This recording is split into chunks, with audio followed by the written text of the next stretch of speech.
ito na naman pagkain na naman ito. Bumiyahe galing sa malayo. Diba? Pakalayo. Ano ba ito?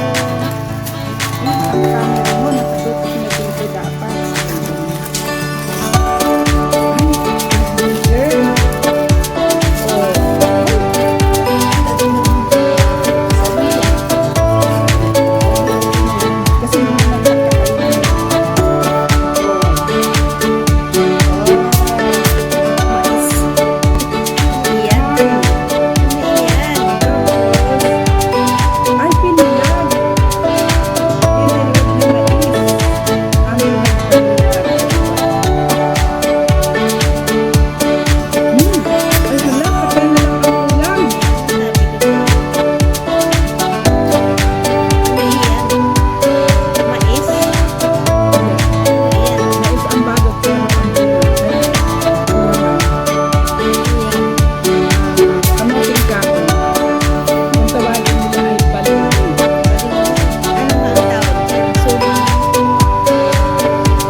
Gusto, kaya hindi ako kumain ng apat. Aray ko.